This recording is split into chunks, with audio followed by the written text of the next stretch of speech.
The Know Your Gear podcast. So when you buy a label from Reverb, there's a tab you have to click that's going to give you additional insurance. This is actually buyer's protection insurance. It's a level above the shipping damage insurance. By Faith 747 says, I have my first Reverb return request. Oh, okay, so you sold something and somebody's requesting return. Said item was like new and worked great. Now person says it's not working. Will this be covered by the shipping insurance? Okay, so this is very important to your question because this came up a couple weeks ago and I didn't really understand what everybody's saying. So on Reverb, let's go to Reverb. And this is also true with the Gear Exchange, so you know, okay, if you want to use them as well. I don't know how to get to the screen. Because I don't have anything listed or anything. Let me go to listings. I don't have any listings.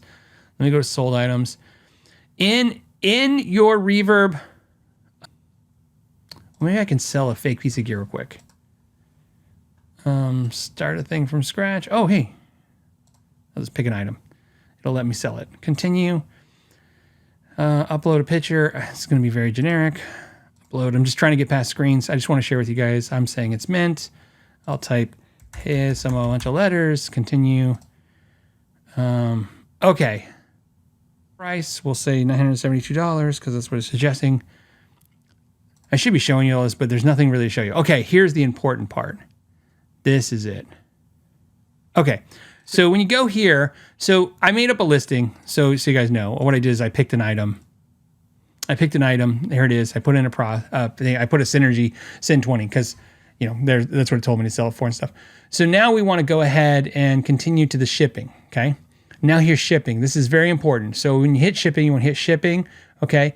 And then you want to go to offer free shipping. You can do that. More shipping options. You can set a flat rate, okay? So I'm just going to assume you set a flat rate, okay? Shipping rate, we'll say, $100. Let's say, $50. $50. And then does it do it now? No, see, it won't help us because it's when we buy a label. So it's not going to help us. When you buy, this is what sucks. When you buy a label from Reverb, there's a tab you have to click that's going to give you additional insurance. This is actually buyer's protection insurance. It's a level above the shipping damage insurance. So that when you have an issue like this, you can go through Reverb. What I can tell you, because I obviously did a very public video where somebody and I had the same issue. Somebody said, hey, this isn't as you described and yada, yada, yada. What I did in the video, which is why the video is called I Made a Mistake, I refunded their money, had them send it back, I refunded their money. What I should have done is contact Reverb. So in this case, it's the same thing you need to do. Whatever the complaint is from the buyer, contact Reverb. Okay, so that's because especially if you paid for the buyer's protection insurance. So first thing to everybody, if you're going to sell stuff, especially with today's day and age, you definitely want to pay for the extra insurance. It's going to pay its way. Don't be a cheap. Like I said, don't cheap out anymore when selling stuff. Look, the problem we all know is this: when people are buying, be the buyer because you're the buyer too. Be the buyer for a second. When you're buying something, you're paying shipping, you're paying sales tax. You're waiting for it and. It's to them, to you, you're like, oh, I paid $800 for this. I'm selling them for $600. I'm losing $600. To them, they're like, I'm paying $600 plus shipping plus, tax. This is really expensive. And I'm not saying they're not doing anything right or wrong. I'm just saying that's the way you have to think of it. But you definitely want to double box when you can, pad up everything you can, buy that extra insurance. And then no matter what, this is the important part. No matter whether you did or not. So if you look now and you go, damn it, I didn't, contact Reverb anyways. Look, there's a lot of things I don't like about Reverb. I critique that. There's a lot of things I don't like about Sweetwater, Guitar Center, about a lot of things, right? I have a lot of, like all of us, nothing's perfect. But just because I point out some negatives, there are positives. Reverb is pretty good at taking care of customers. So go ahead and try to do that first and see what they say. I will tell you what I've learned on Reverb that's happening and that I've learned selling some stuff over the last year. And this is very in particular in the last year. And it's obviously was always true, but more so this last year.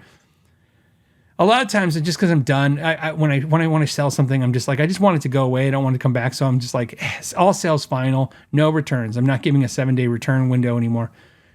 What I learned from that, selling a bunch of gear, is that when you put no returns, that's what they do to get around that. They go, oh, it wasn't as described, or it's defective. And then you're like, oh, well, ironically, the one loophole that lets you return it is what happened.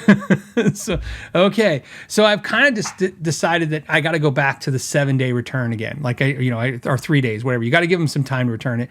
And then that way it's actually better for you, because then you can say, okay, you're going to pay to ship it back. If you just aren't returning it because you don't want it, you pay to ship it back. I know it sucks. And that's why, like I said, we're hoping there's a better system to come down the road. But right now, between Facebook Marketplace and trading into stores and Reverb and Gear Exchange, there's really not a lot of great choices anymore. It's what we got. It's not what it was. It'll never be what it was. Yeah. Damn, it's just tough. It's tough. And I told you guys, I'm not faultless, but like I pointed out, 600 positive, 5 stars. And I'm like, yeah. And I feel like on Reverb, half the time I had a problem. 50% of the time. I'm like, that's insane. You sell 6 things and 3 people have problems. You're like, either I'm really bad at something, right? Or there's something going on. And again, I could say, oh, I'm perfect. And I'm not implying that, but I'm also like, well, I'm not screwing people over, obviously. Why would I pick now? I was always good to people, selling them something and fair and honest. And then I got really public with a persona, which actually makes it worse now. And now this is when I'm going to pull crap. Like, it's just weird. But so definitely check your Reverb for the insurance. Jeremy says, Reverb saved me from a scam. No messing about, only time. Yeah, I've had Reverb now protect me 2 times with issues, and I don't even want to call them scams, because like you, I'm pretty sure it was, but who knows. But both times they protected me, and I was like, oh, okay, good, that's good. Well, that's why I paid for that. So, but what I've learned is, how it's weird is, and this is why like I said, here's my fault with Reverb.